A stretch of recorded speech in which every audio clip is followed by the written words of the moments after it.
It is said that Kabuki was founded by Izumi no Okuni in the earliest part of the 1600s.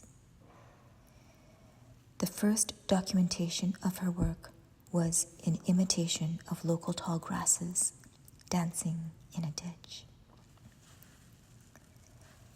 When Kabuki began, it was comprised of an eclectic group of traveling performers.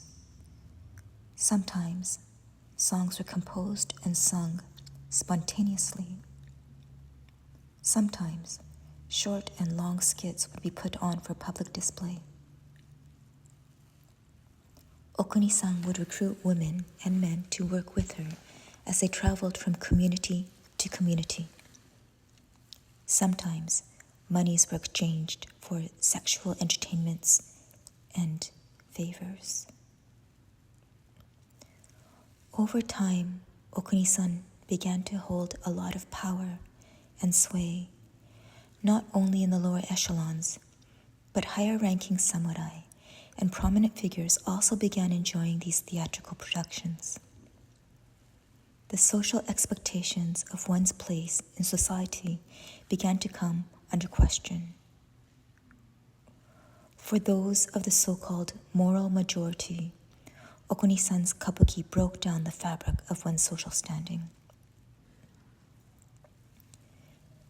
Declaring the practice to be depraved of cultural political decorum, the decision makers, men, institutionalized kabuki, illegalizing the tradition of a traveling art form. They also made it illegal for any women to perform in these permanent locations. For 260 years, women and eventually non-heteronormative and feminine young men, too, were banished from kabuki. By the time their participation was no longer illegal, the cultural and collective body habit and memory were to prioritize patriarchal heteronormative men's interpretations of women's bodies and place in the world, inside and outside domestic spaces. Yet, despite the ingraining of this audience habit and creative habituation, no one has forgotten that the founder of kabuki was a woman, that it was a women-centered art form, that it was the first kind of theatrical presentation worthy of cultural mention, that generations upon generations afterwards, that power deeply is felt within the housewife, the businesswoman, the convenience store clerk, the actress, physician, teacher, construction worker, farmer, lawyer, the artist. The experience of intergenerational rage is real and deeply, deeply felt in the body. How is one to live with it while not being destroyed by this vital energy?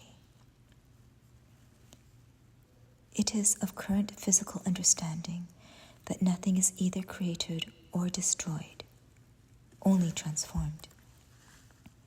Minus attracts to plus. The magnetics of like and unlike creating a different kind of pull. With deep anger resides deep softness, a malleability that disrupts the insoluble katamari of fury.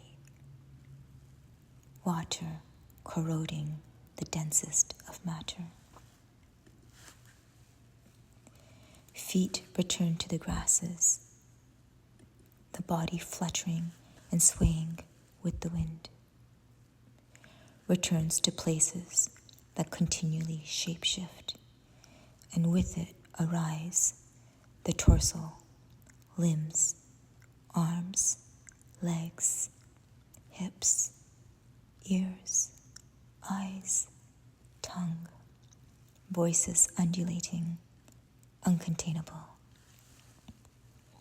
The onagadori in flight.